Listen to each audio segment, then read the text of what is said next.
Hey everybody, this is Rydo and we're back to another recording of Hearthstone. Today is Friday, October 4th. We're on the European account. We need to do a tavern brawl. Let's see. We have one large minion that costs 5 or more that needs to be played for this daily quest, so let's re-roll this one. Take 30 turns, win 3 games with Priest and Warlock. Not too difficult to do. What was this tavern brawl? Was it something simplistic like 6? Yeah, 6 cards.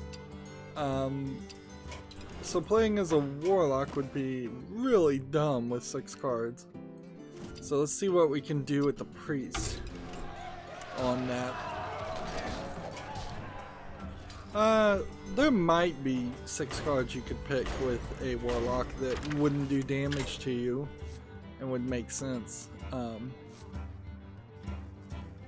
Let's see. Doing quest makes no sense. Silence in a minion makes no sense. Or maybe it does. Maybe we could do something really powerful. Silenced. Double. And then change attack. And then draw. And then give the draw. And return any spells you put on a minion. Well, what did I double? Not deal 2 damage, double health. That's what I meant to have. So is there a reason I specifically should have the silence, or am I just holding on to the silence because I think that would work well? Because if I take this instead, that's more in line with what we're trying to do here. Let's play this and see how this works. So I'm settling into just starting later and later. We are into the winter fall schedule, I suppose. Just probably not gonna wake up early and do those noon streams anymore. The light shall bring victory. I knew that was way too good to last. This is pretty much everything you need, so just start with these cards.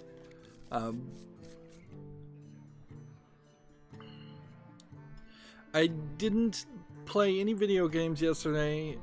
Like I was saying on Wednesday, I mentioned that I needed to probably let my throat rest for about a week. I never am going to have a week, so I took at least one day. Spent the day doing Apache Guacamole configuration, so it actually uses my SQL, or actually Maria database, which is a copy replacement of MySQL user configuration.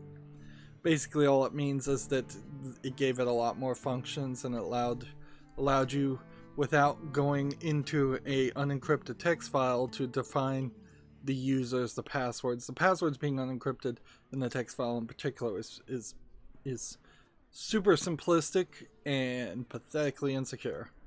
At least in the database, you have some more steps you would have to do, unless there's some vulnerability that lets people get into the database. But security aside, it allows for dynamic updating and creation of users without having to shut down the entire website server and start over again. I had a nightmare time getting it to work for the stupidest reason, which it's always dumb reasons. In this case, the configuration file had spaces after the value was inputted, so it would say like port number equals something, and you could have spaces before and then type in a number, but if there was a space after, it failed. Which is just like, this is just terrible parsing is what it's called. Just really, really bad parsing on part of the software. And I jumped through so many other hoops trying so many other things. In particular, I have I'm usually working at a level where I'm trying to do something slightly new or that's not been documented enough that it makes sense to go and look at the logs. To the point where I've developed a bad habit of not looking at the error logs and just going, well, that didn't work, so let's try something else. Let's run this a second time since we just got a quick and easy victory. And that certainly is like a poor procedure and would have pointed me to the problem a lot quicker. A lot of times I'm following instructions, so I'm just like, alright, why did this not work? Why is the instruction not working? Maybe I need to do something different. I installed like an older version of a bit of the software that needed to be installed to see if maybe that was a problem or what, and really it probably wasn't, but maybe it was. In the end, I got it working. Linux Mint Debian Edition is running on Debian version 8. We're up to Debian version 9 or 10. Take your pick. So there is a certain level here. There is a certain level of just realization that has to happen that there actually is some of my software is just older than some of the instructions are. Alright. Would it make more sense to play this than anything else? Get me out of here! Right away.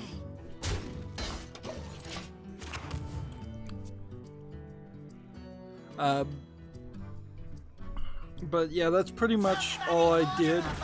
I got it set up, got it working, got it recording the screens when people do log into the Guacamole. Guacamole again is a network support system specifically designed to allow you to remote desktop or VPN into computers via website, an HTML5 website. It has some nice features that make something like VNC, which is a terribly old technology but still kind of industry standard. It lets it have audio, it lets it have SFTP file transferring, and as its own software, it has the ability to record the video and I assume the audio into video files. But then the video files they record, oddly enough, are not they are not like M4V files to start off with.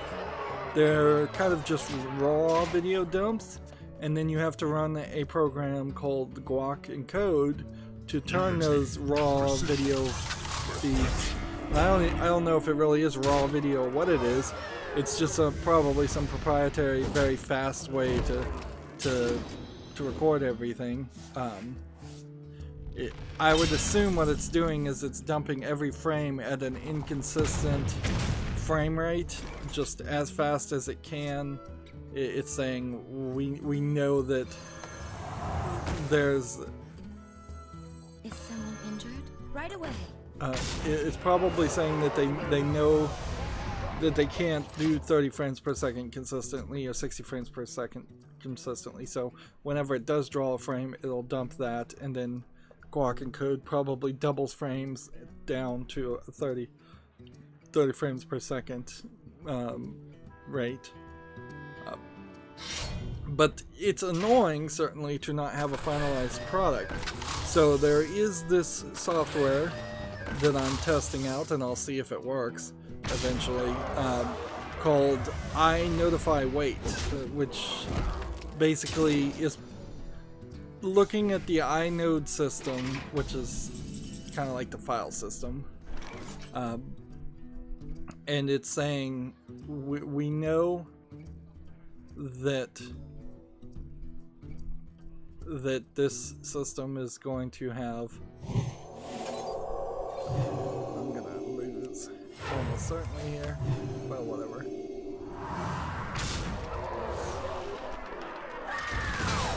Right away.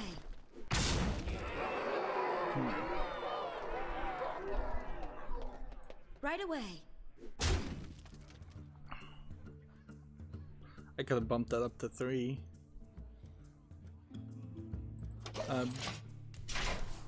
So I notify wait supposedly allows you to set watchdogs to look at certain folders and say when there's a new file in this folder, do this certain action that you program. So in this case, when there's a new video file of a certain extension, I had to put an if then statement into it to check for that.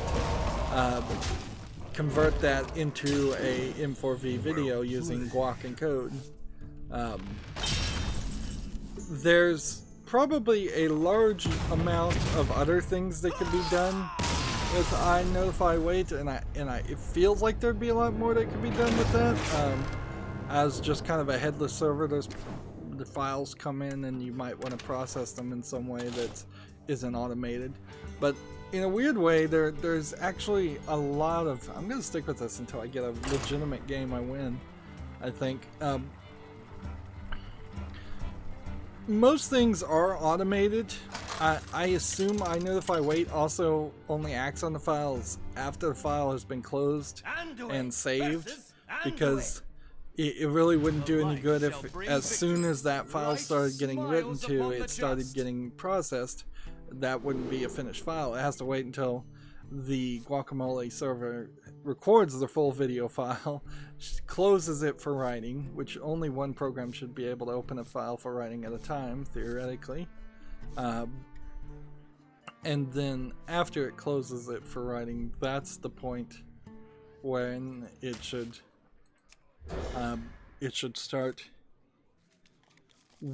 start running the process. But yeah, so many things, if you want them to do something when something's done, already do that. Or they already do the thing that is blatantly obvious. That it's hard actually in my head to think about what would be the one thing that I would need changed or done. Large backup functions, for instance, you probably don't need to be constantly done and could be scripted using the cron system instead, where you just say every day on midnight copy all the logs or run a snapshot backup or something like that, and I already have all of those kinds of things set up. Job's done.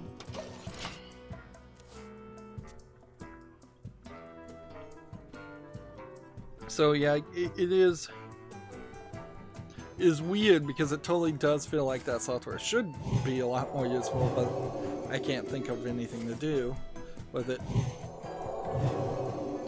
I also, I think I already talked about this, but I spent a lot of time a couple of days ago getting making a man-in-the-middle software to allow a iframe web page to connect, well, allowing websites to automatically log in, basically, so that I can pass through Nextcloud the username and just a default password at the moment.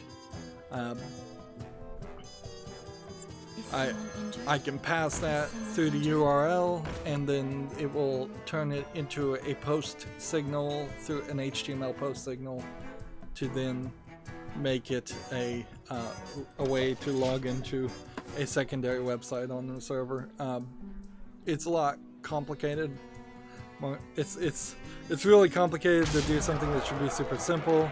The plugin for Nextcloud external sites is the thing that's lacking authentication, and as soon as I had finished making this software, I clearly didn't do enough to research to see if this had already been done, because I found that on the GitHub of external sites, somebody had already added authentication in a much more complicated way but it hasn't been, the way I understand GitHub works, it hasn't been reviewed and added to the code.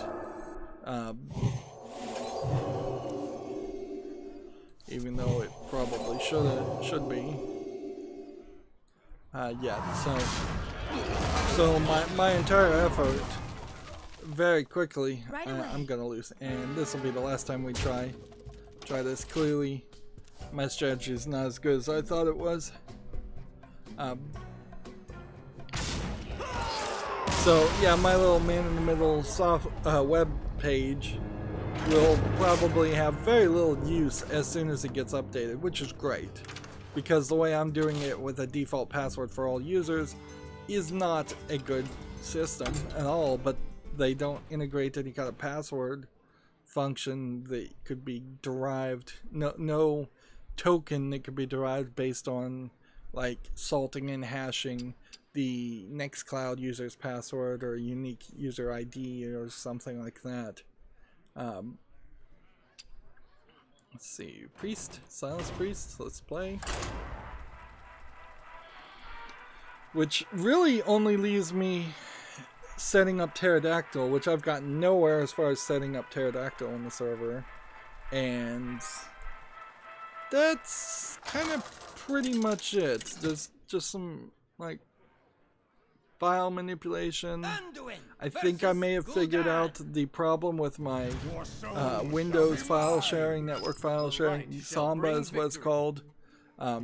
Turned out, well, I think I figured it out, but I'll have to run a backup to see if it really works this time. It turns out like the user shares, and again, this was a case of me not really looking at the error log enough, but there was like a specific folder called user shares that I believe were just created by the wrong user and given the wrong permissions.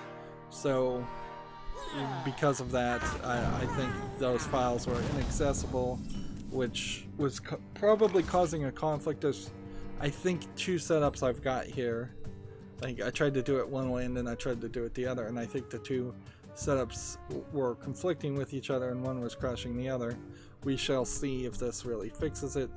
This is a odd, awkward bug for sure, but it really shouldn't be happening. I kind of have to play this right now because I want to be able to attack next turn.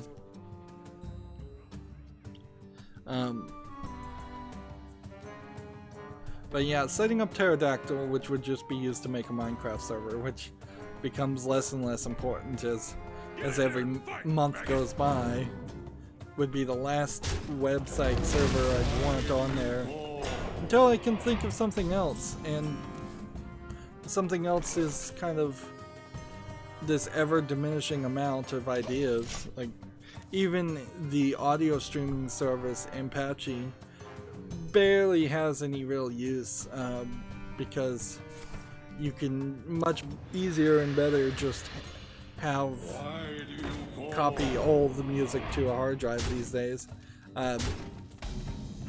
With the advent of larger and larger hard drives, we are in a position where no longer do you need to stream things for music, movies, or photos. Really, you can just have all that movie, music, and photos even on your cell phone, and then use a much quicker local program to sort through them and find what music you want to play. Your magic shall not save you.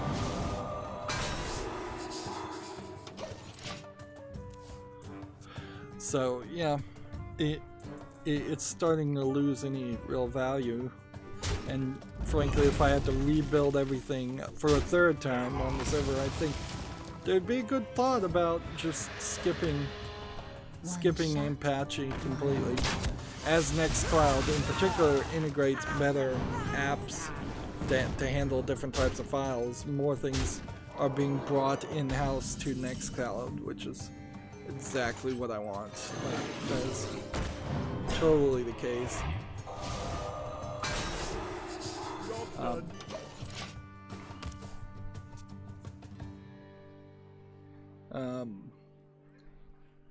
And mostly all I did yesterday was not talk, just relax my voice. So now, news-wise, for video game news, there's a decent amount, and this is inevitably going to be a Sleepy Friday. I messed up and didn't change the title of Wednesday's stream. I did recognize that after the fact, and I still haven't fixed it, so I need to do that.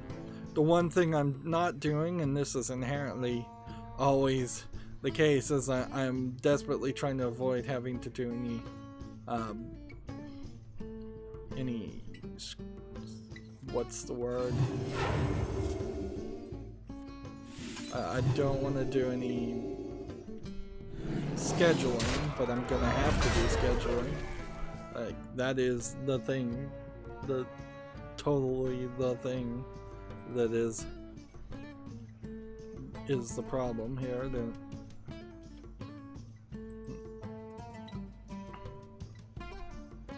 So yeah, this weekend, like, my computer right now is sitting on needing to install new video drivers and restart, so probably after this stream I'll exit out of the Lego game, which is still running, and reinstall those updates, and then I'll have to make a decision. Do I want to do Lego? Do I want to do scheduling? I want to do Lego. I know I want to, but do I need to do Lego, or do I need to do scripting? Let's please do Warlock. We do have a chance of actually winning here. And, yeah, scheduling. I had to put more things up through the old upload system, which means I'm just further behind before I can test the new software and see if that really would work for me. Or if I'm going down a quagmire where I'm going to have to potentially reprogram the software and figure out how to compile and build a Java app, because it is a Java app, which I've never done that before. Certainly, like, I understand Java code, but I never have gotten far enough in it to specifically actually compile anything. And by saying I understand Java code, it is important to say I understand the general concept of the game programming, of the programming language of Java and its class-based development. But I don't particularly have any real experience with it. Alright, let's see what this is. Draw this. And then do this. So this is probably a spell triggered app, if I was to guess.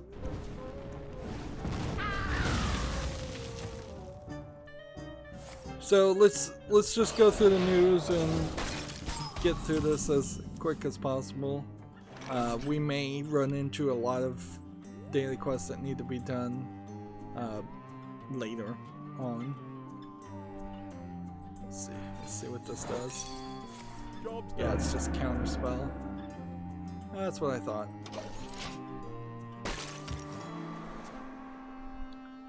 So we have a game on Steam, Neocab. This is a game that I feel like, in the same way that Atelier is right now not getting enough promotion, considering how it seems to be really beloved by the people that like it. Neocab is going to be this story-rich, kind of telltale choose-your-own-adventure experience where you're a future Uber driver, and that's kinda it.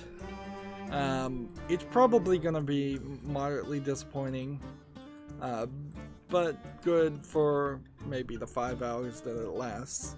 So it's not like I'm gonna dismiss it immediately. I'll put it on the follow list, but I'm not also gonna put it on like the wish list. This is $11.99 discounted, and then there's a bundle with a soundtrack and a bunch of languages supported.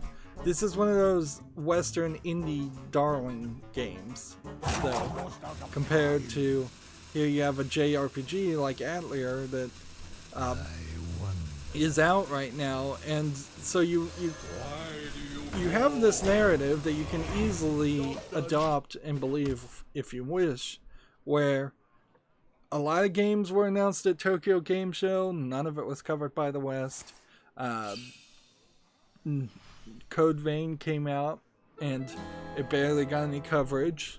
Atlier's come out. It's barely gotten any coverage. I believe it's out. Maybe I'm wrong about that, but I don't think so. I think it's out. And this is consistent for decades, for years.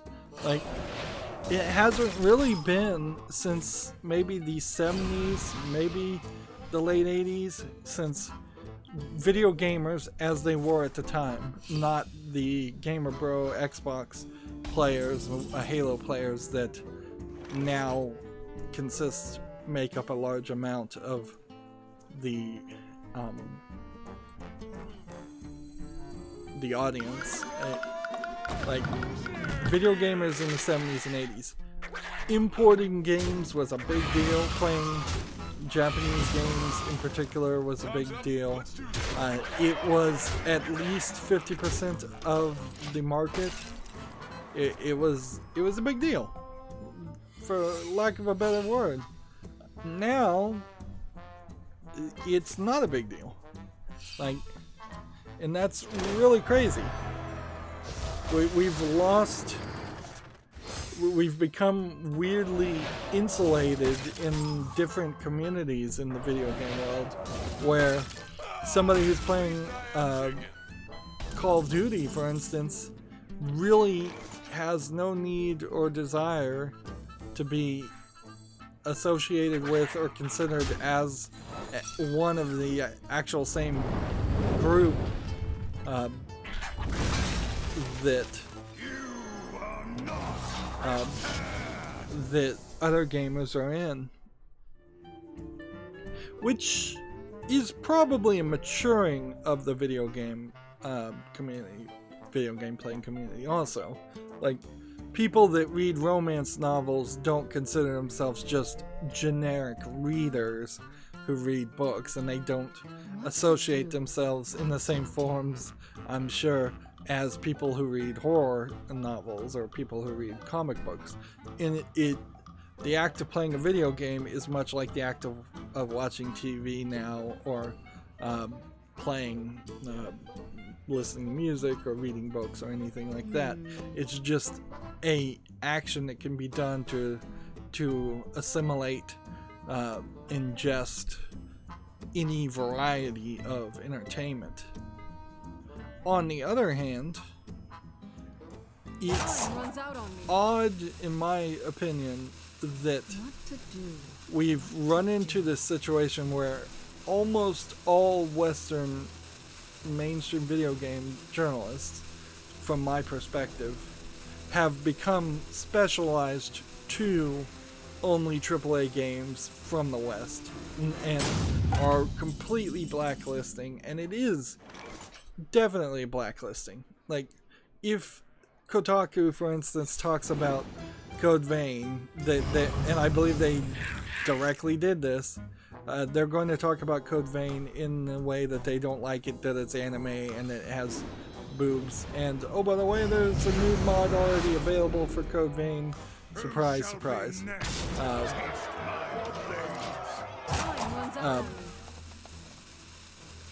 And frankly, that's not even the most unprofessional part of it. Like, mainstream video game people not talking about Japanese games is way way less offensive than the fact that they didn't, and in fact, start talking about games like NeoCab, which really don't deserve to have any amount of hype that it actually does have. Like, the truth is, NeoCab should have come out today. This should have been the first instance of us even hearing anything about it, and from that point, we should get some reviews and say, oh, this is actually pretty good, this has that Telltale vibe, this is interesting or intriguing. But that's not what the experience has been for NeoCab. NeoCab has been hyped for at least a year. It was, I believe, at an E3 presentation, one of the main stage E3 presentations, and that's odd. Whereas Atelier, the latest Atelier game, and I'm just calling it Atelier, totally wasn't at E3. Totally wasn't hyped. A big part of that is, I think, in part because PlayStation wasn't there, but also, if Atelier is being released by Square Enix, there was no Square Enix presentation of it that I recall. If it's being presented by Bandai Namco, then there was no Bandai Namco presentation at E3 that I recall. So it's not just that Japan or Sony has abandoned E3, it's that almost every Japanese company has abandoned E3 for Tokyo Game Show. So it is also definitely partial fault of the developers and publishers of Japanese games.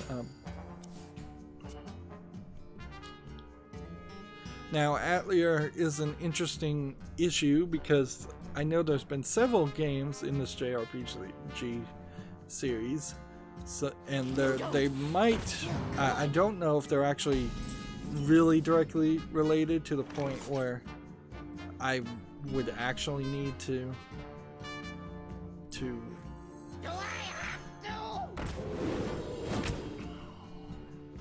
what am I trying to say?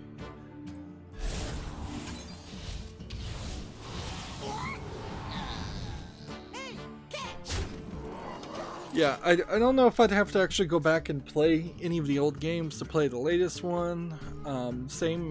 It might be that it's easier to play something like Dragon Quest.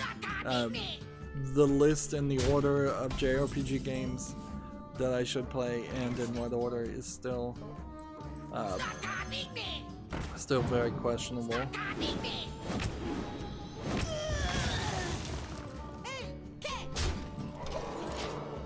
Let's move ahead though. We have a game here on Steam called Struggle, which looks like it's a VR game, which weirdly is showing a rather long videos just over and over again of stereoscopic VR.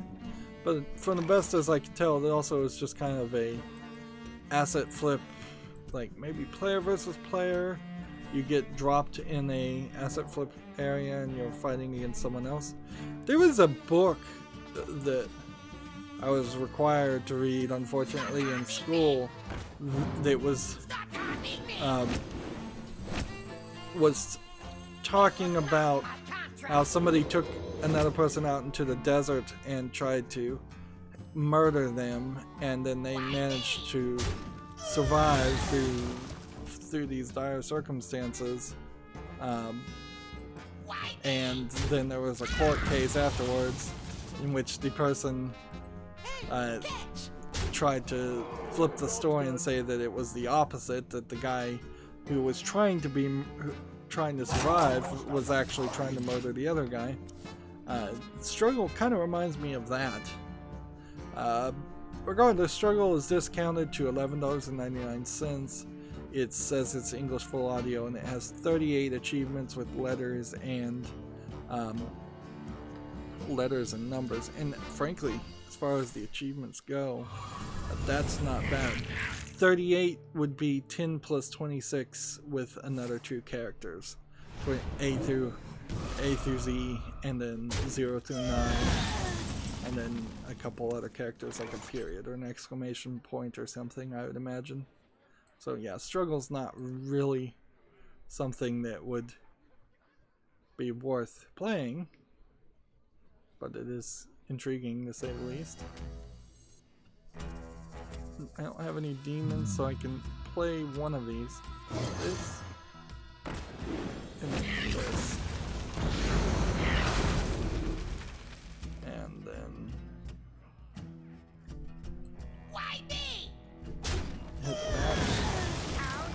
hit that. And hit that.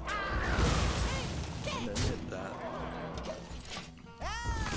Next we have an article from Gamatsu for the PS4 and Switch. Void TRLM brackets semicolon / Void Terrarium teaser trailer. So this is some kind of roguelike RPG. I've not heard anything like it, and that just looks like some crazy leet speak / code. Void Terrarium, I guess that's how you pronounce it. And you have this creepy girl with some kind of horn glowing out of her eye. And then a creepy TV faced robot. So it looks like it's a top-down roguelike that'll be pretty zoomed out, so all this art is probably not very related. So many possibilities.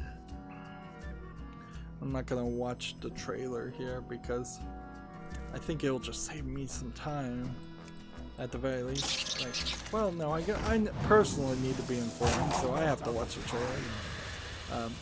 But I'm not gonna show the trailer because that will definitely get Content ID claimed.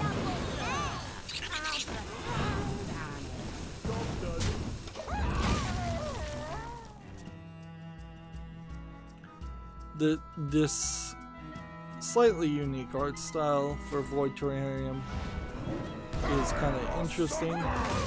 I wonder if this character is supposed to be like the personification of a coral reef. That would explain the horns.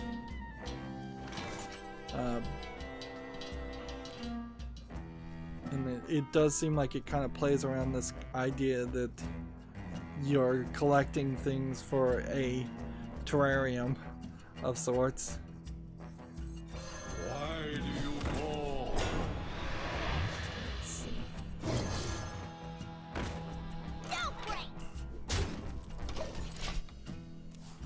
But yeah, another roguelike game. Could be good, could be bad. There's quite too many of those, frankly. Next we have a game on Steam here called Depiction Halloween, which looks like a low effort Picross clone. Honestly, even if you did like Picross, there's probably one really good version of this on Steam. I couldn't tell you what it was, and then 100 clones of it that are not that good. So this would be a case where if the Steam more like this recommendation engine was actually good, I don't think Tabletop Simulator in this case is actually a good recommendation. If this was actually good, you'd quickly find a better version of this.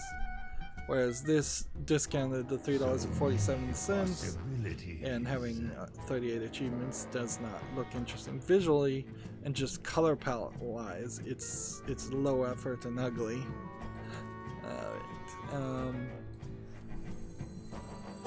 This and this, and then in the turn, I guess that's all I can really do. And I'll very possibly lose next turn.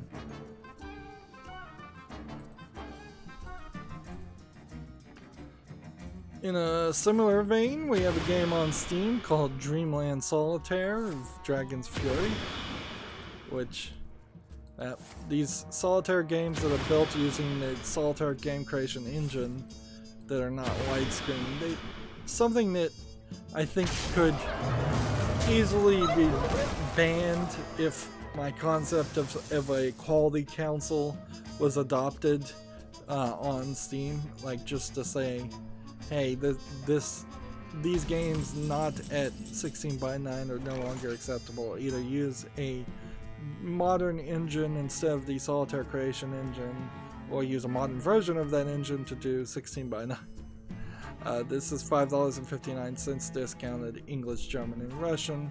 Why you would spend $5 to do these low effort, simplistic solitaire games, I don't know. There are a few standouts. Like there are one, maybe two, maybe three of these types of games I would play, but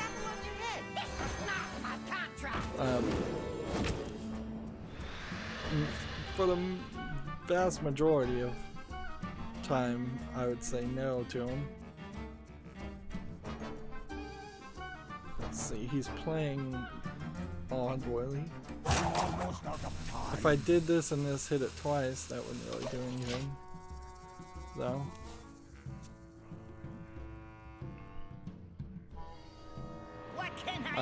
Gamatsu has an article here for the Vita, PS4, and Switch. We're still getting games coming out for the Vita. The romance visual novel Ikshito is coming out January 30th in Japan and the Switch. I don't know how Ixshi or Ishito, or I don't know how you pronounce that per se. From the one screenshot, it looks like it's a visual novel, romance visual novel. That's pretty much all I can take from it. So yeah, those are still happening. Those are still things happening.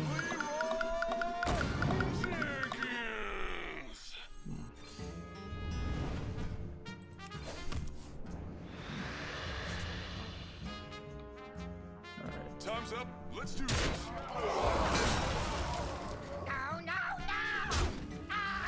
Job's done.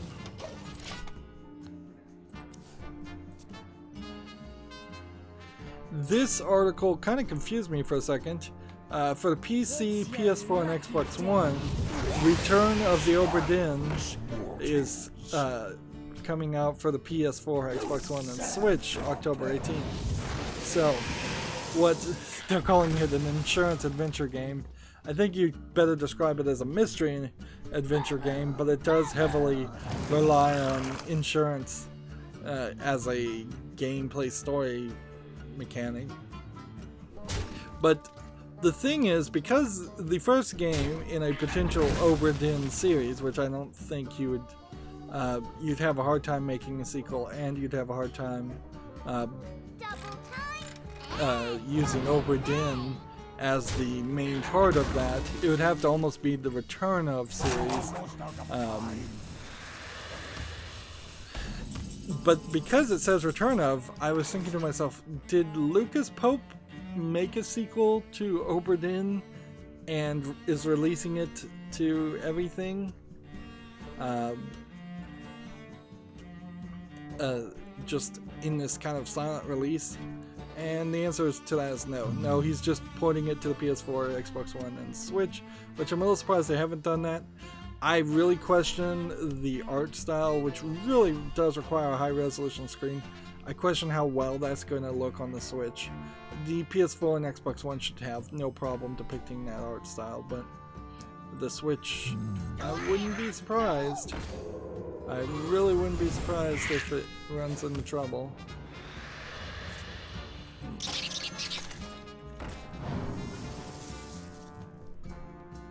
Let's see.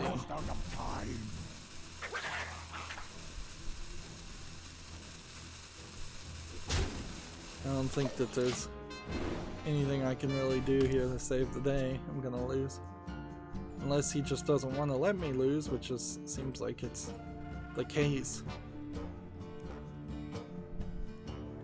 He's playing, he's just kind of playing a weird strategy where he wants to either show off or play all his cards or something. Portal is too small.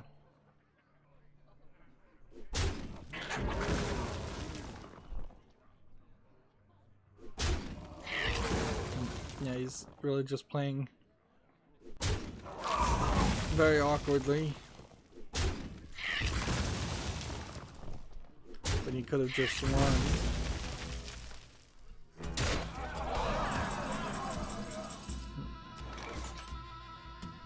Alright, well.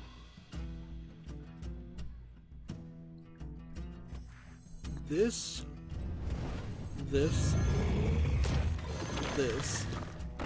I can't draw any more cards in the turn. Gamatsu has an article here for the PS4 and Xbox One. The Untitled Goose Game is coming to PS4 and Xbox One. There is hype for, it seems like, the 1 week it deserves with this game coming out. I don't think that too many people will be discussing it by the end of the year or even by second week.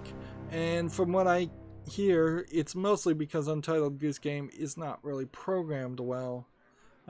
It's janky and obtuse as far as what you're actually supposed to do to succeed, because let's just move over to casual. Like, I've seen like Video Game Donkey's short video. It shows it really obviously. It's like you're supposed to do something where you drag a rake into a lake, and he seems to have to take 20 attempts at it and gets caught, and then the rake gets reset to its original starting position over and over again. Probably because there is some kind of sequence or elements there that's supposed to make that a lot easier, but it doesn't seem like people are figuring out these sequences, so the game just comes off as poorly designed, with possibly some crazy moon logic behind it that people haven't even seen or figured out yet. TechRaptor has an article here. Assassin's Creed Odyssey October updates includes interesting stats and apparently a unicorn. Well, let's see if there's anything here of any real important. Apparently this is the last update. There's going to be legendaries. I'm just trying to skim here. Numbers just showing off how much they're running a legendary event for October. Unicorn / Pegasus mix character. It's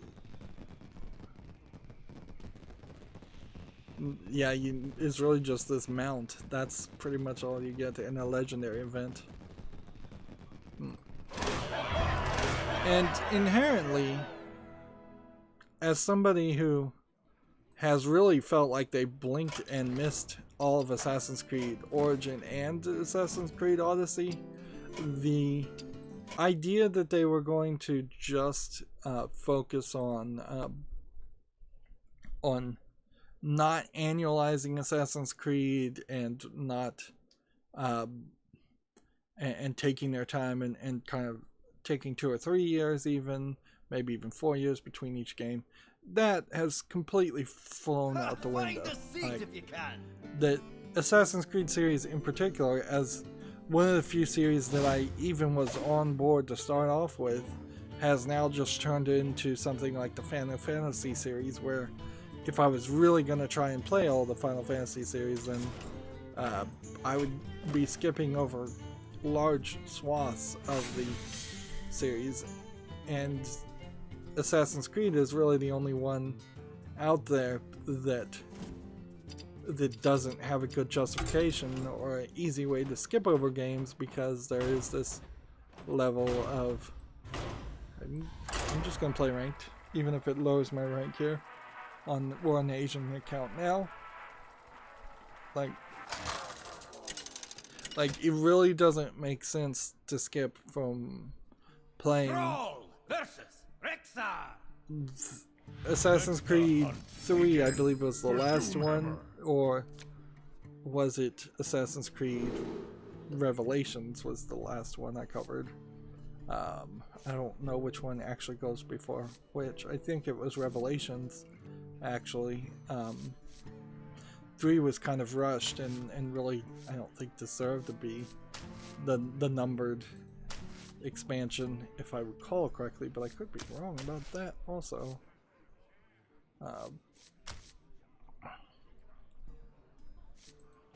Need to just reroll all of this.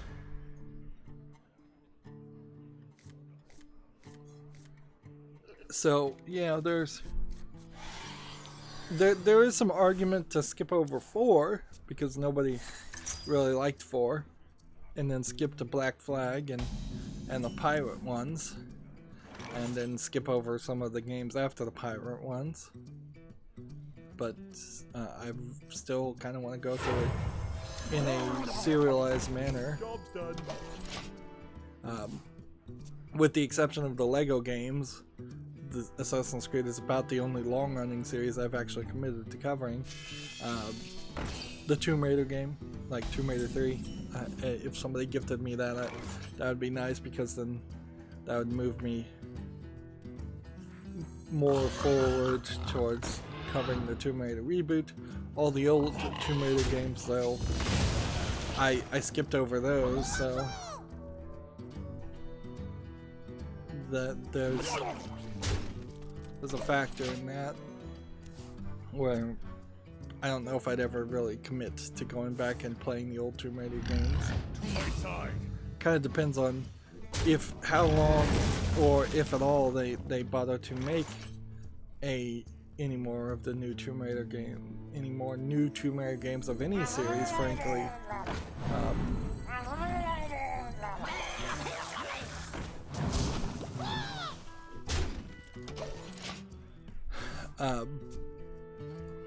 I don't know if there's really any other series. Like, there are definitely things. The Evil Within 2, for instance, is like that's a 2-game series right now.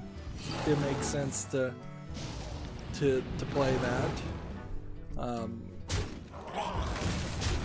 It makes probably some sense at some point to go back and play some of the older Witcher games and the older Fallout games. But I haven't even covered any of the Fallout games on my channel so far, so I can kind of put that off too.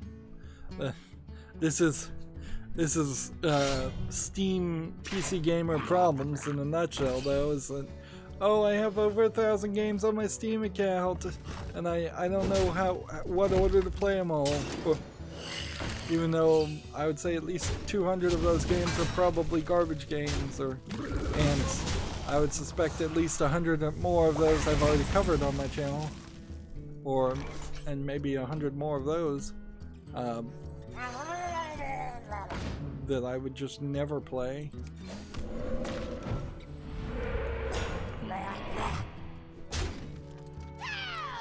There we go.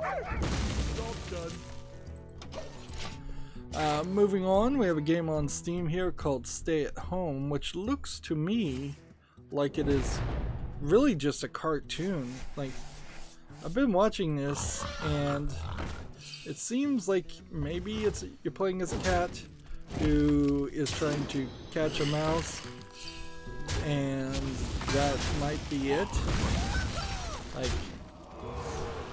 Like the only gameplay I really see here is catch the target, so this might just be a clicker game of sorts, just click on the plays. Let's see, like, I've been watching this video and it's really not showing anything. Like, it frankly looks like a cartoon.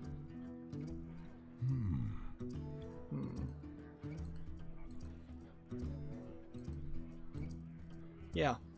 So this looks super simplistic. It's $1.99. It's English only. I wouldn't have been surprised if this was a cheap Chinese game, but yeah, let's just say it's a cheap Western game. Well, it's the only game from this developer, so that is that. Let's see. And over here, what am I doing? There is little time. This. this, and then in return. Moving on, Gamasutra has an article. Get a job. PlayStation is hiring a senior audio designer. They lost in this week alone. They've lost 2 or 3 major employees, and now the Burbank, California office of Sony PlayStation, which I assume is Sony Interactive Entertainment, is looking for a senior audio designer. Yep.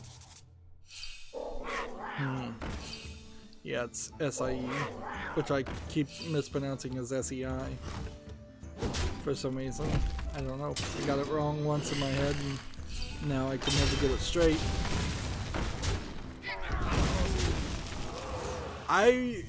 This really wouldn't be the week to be getting a job at Sony, frankly. It does feel like Sony PlayStation is being abandoned pretty quickly, and I don't know if there's a good justification for that or not, but it seems like that's what's going on.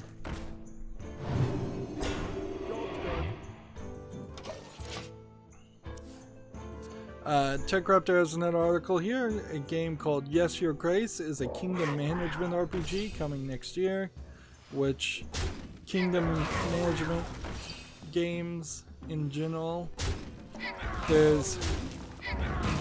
not super different than a regular management game, frankly, because you're almost always assuming that you're taking the role of a king or a queen or somebody in charge. Like, one assumes that the person giving the orders in Ages of Empires isn't a peasant.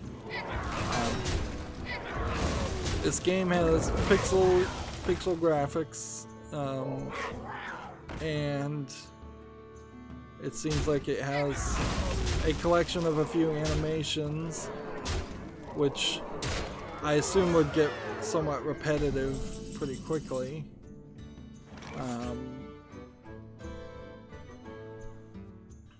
This doesn't directly seem to me like you're just sitting on the throne answering questions in text. It seems like there are several different locations.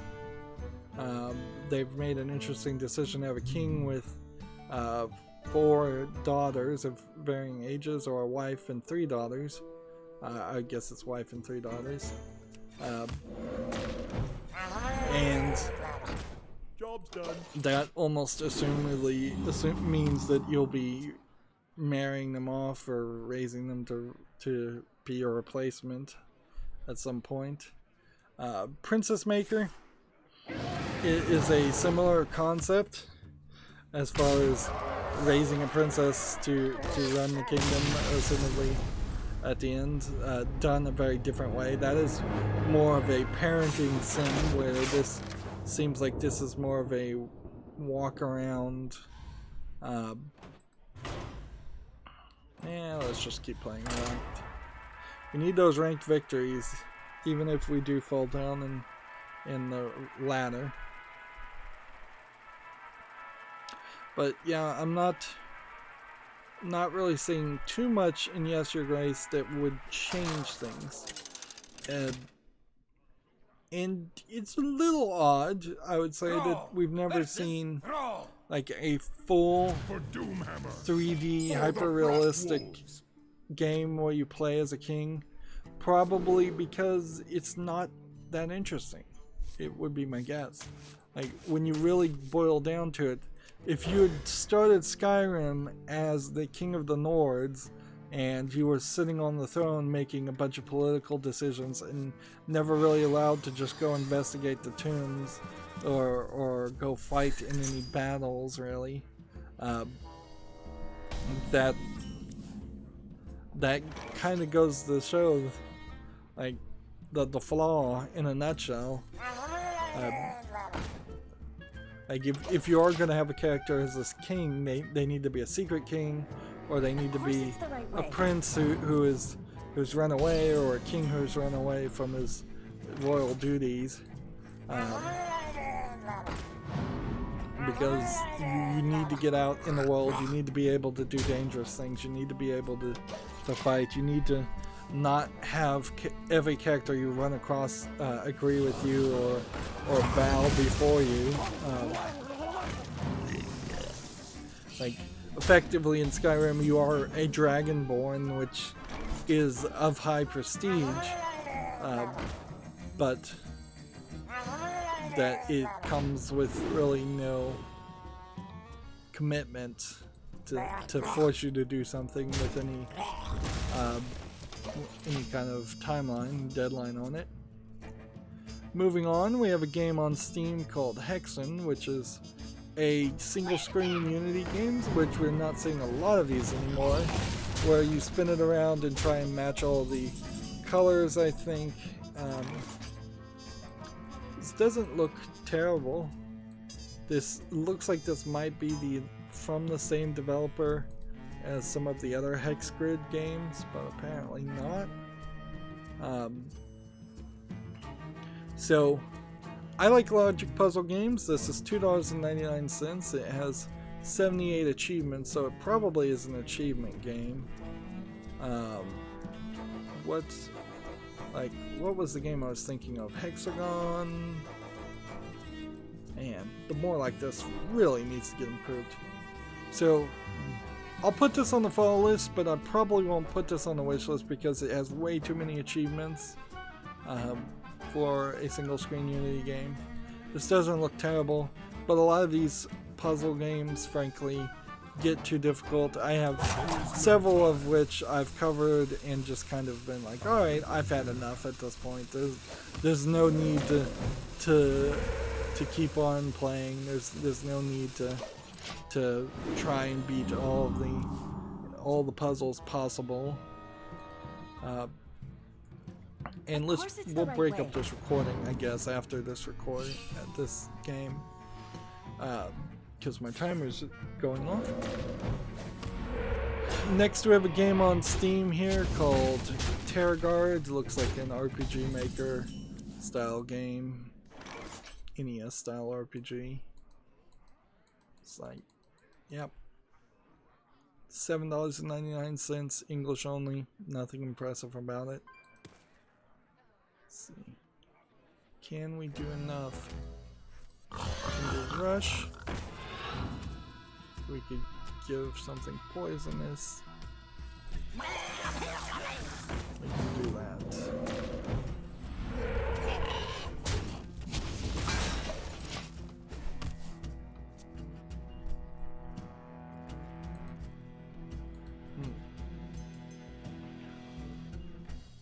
Gamma Sutra has an article here. Discord makes layoff due to, quote, active shift in talent needs. So, basically Discord has laid off people. This comes a few weeks after Discord announced it would be cutting free games from its Nitro Premium subscription plan because users simply weren't playing them.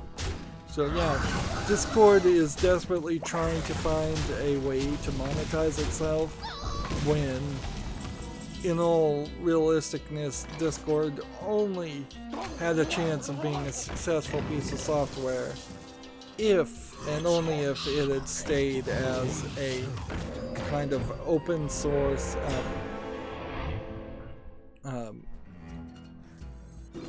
yeah, pretty much all it could have been is a open source Skype competitor. That's all anybody ever really wanted it for. The concept of having your own forums is an interesting concept for streamers and such, but I don't feel like even the biggest of the big streamers really have large Discord user bases, and I don't feel like any of it integrates into any service. It's not like Discord easily integrates to YouTube live video chat or just comments on YouTube videos. It doesn't integrate into Twitch, and so Discord just becomes this side mess. And frankly, it did not, I think, ever get popular enough to be replaced a replacement for having a subreddit, which maybe as Reddit gets worse and worse by the day, there would be a reason to do Discord, but they offer different enough services that it still doesn't really work well.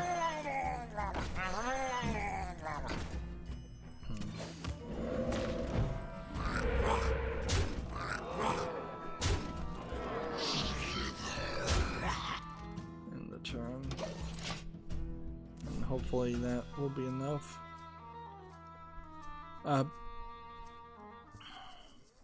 There needs to be a kind of federated service like Discord. It's just that it really needs to be an open source system. Some simple app that people can run that would just have a torrent-like ability to allow people's forums to be on something like a blockchain or something. And I'm mostly just throwing out buzzwords here, but what I mean by that is that you could have a forum that, if it had even a few members, those few members would connect to each other and verify that the forum has the right data in it and it hasn't been modified or changed, and that forum in its totality does not have to stay on one server. This is probably a bad idea, but and frankly you probably would do better with just a WordPress blog or a something like that, but yeah,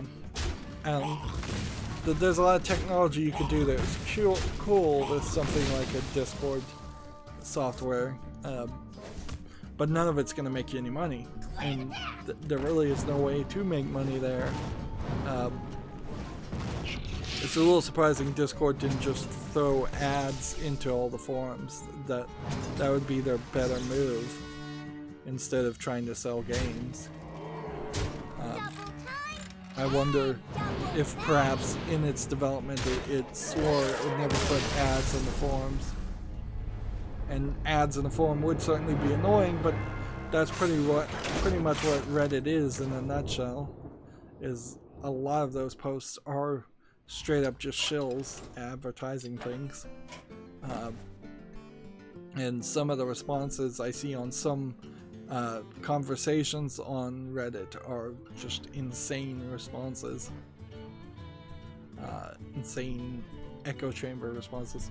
Alright, for the next recording we need to play Druid class cards and 2 more Murlocs. We need to get everything done because today is Friday. That's going to be it for this recording. As always, I ask you to like, share, subscribe, comment, and watch every second of my videos. If you want a friend or follow me on any social media sites, there's a whole bunch of links down below in the description box. And if you want to support me even further, there's a link to Patreon, or you can friend me on Steam and gift me a game off my wishlist. Thank you for watching. Have a good evening.